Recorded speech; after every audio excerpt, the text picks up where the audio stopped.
Hello and welcome. इस video में हम डिस्कस करेंगे Samuel Taylor Coleridge. Samuel Taylor Coleridge जो है 1772 में पैदा हुए और 1834 में पैदा हुए। ये 2 साल के बाद पैदा हुए थे विलियम वर्ड्सवर्थ से। विलियम वर्ड्सवर्थ की जो ईयर ऑफ बर्थ है वो 1770 है और इनकी जो है 1772 है। मगर विलियम वर्ड्सवर्थ की जो डेथ ईयर है वो 1850 है और इनकी जो 1834 है। ये पैदा हुए थे कहाँ पे? ऑटेरी सेंट मैरी डिवॉन में। डिवॉन जो एक जगह है इंग्लैंड में, वहां पे पैदा हुए। और ये जो है यंगेस्ट थे 4 चिल्ड्रन, मतलब ये इनके 4 भाई बहन टोटल थे। ये उनमें से सबसे छोटे सैमुअल टेलर कॉलरिज ही थे। उनके फादर की डेथ के बाद ही was sent to Christ Hospital school in London where he met Charles Lamb, read Arabian Nights and became deeply influenced by literature and imagination. तो उनके फादर के डेथ के बाद इनको जो है क्राइस्ट हॉस्पिटल जो स्कूल है उधर भेजा गया लंदन में। क्राइस्ट हॉस्पिटल स्कूल में पढ़ के वहाँ पे उनको चार्ल्स लैम्ब मिले, उनके साथ उन्होंने अरेबियन नाइट्स पढ़ी और उससे अरेबियन नाइट्स से और उनकी फ्रेंडशिप चार्ल्स लैम्ब से जो था उसका डीपली इन्फ्लुएंस पड़ा उनकी राइटिंग पे, उनकी इमेजिनेशन पे। वहां से वो चले गए। He later studied at Jesus College Cambridge, though he left without earning degree. Jesus College Cambridge चले गए पढ़ने के लिए, मगर वहां से उन्होंने डिग्री नहीं ली। और उसी टाइम में उन्होंने जो विजिट किया टॉम इवांस होम के घर में, और टॉम इवांस को वहां से मिले, वो उसके घर में गए और उससे इंस्पायर हुए। उन्होंने एक यूरोपियन सोसाइटी बनाई, एक European society political philosophical ideas से, और इन्होंने एक यूरोपियन सोसाइटी यूरोपियन कम्युनिटी बनाई। वो कम्युनिटी का नाम रखा पेंटिसोक्रेसी।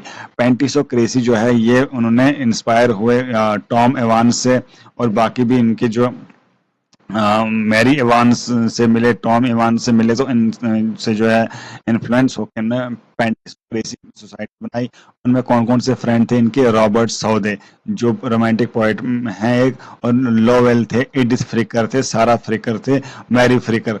ये सारे जो फ्रिकर भी थे और ये लोग इनसे मिले और इनने एक पेंटिसोक्रेसी कम्युनिटी बनाई। वहां पे वो डिस्कस करते थे अपने बारे में, मतलब जो भी जो है यूटोपियन एक टाइप की सोसाइटी बनाई उन्होंने।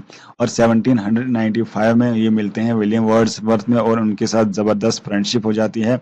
और 95 में जब मिलते हैं उसके बाद 98 में जो है क्या पब्लिश करते हैं लिरिकल बैलेड्स। तो ये इनकी शादी जो है सारा फ्रिकर से होती है। उनकी मैरिज जो है अच्छी नहीं रहती है सैमुअल टेलर कॉलरिज की, और इनको सेज ऑफ हाईगेट भी बोलते हैं। क्या बोलते हैं? Sage of Highgate. कॉलरिज जो है widely known for his originality, philosophical depth and literary criticism.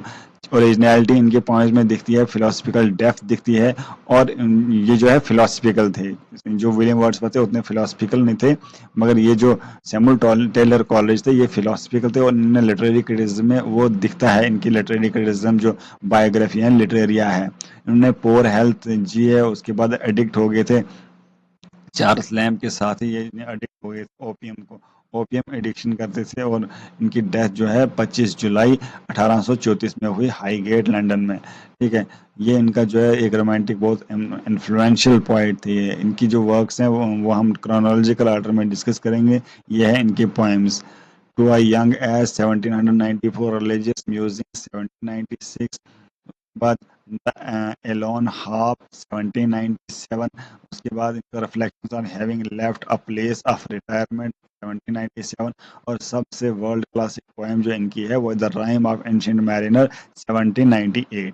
1798 में जो the rhyme of ancient mariner इन्होंने पब्लिश कराई वो लिरिकल बैलेड्स में करवाई, क्योंकि लिरिकल बैलेड्स में 23 पोएम्स थी।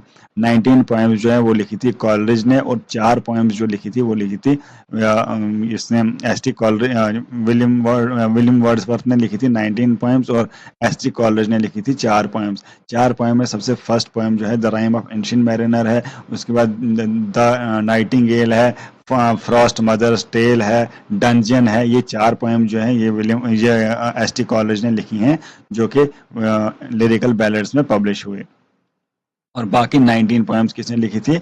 विलियम वर्ड्सवर्थ ने। अब इनके बाद बात करेंगे जो हाईलाइट किए हैं वो इंपॉर्टेंट पॉइंट है। फ्रॉस्ट एट मिडनाइट इन्होंने लिखा है 1798 में, जबरदस्त पोएम है। कुबला खान वर्ल्ड क्लासिक 1798 में लिखा है, ये जरूर याद करना है। और इनको जो है 1816 में ये पब्लिश हो जाती है, मतलब पब्लिश कब होती है? 1816 में।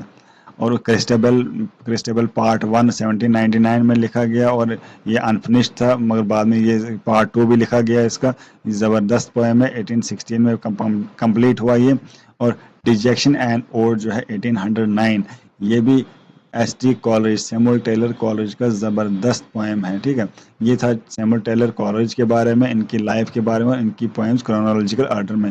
अगर आपने इन पोएम्स को डिटेल में पढ़ना है, वो हम बाद में वीडियोस लाएंगे, उनमें डिटेल में पढ़ेंगे। The rhyme of ancient mariner भी पढ़ेंगे, फ्रॉस्ट एट मिडनाइट भी, कुबला खान, क्रिस्टेबल, डिजेक्शन एंड ओड और क्रिस्टेबल पार्ट 1 पार्ट 2 दोनों पढ़ेंगे डिटेल में। मिलते हैं नेक्स्ट वीडियो में, तब तक के लिए बाय।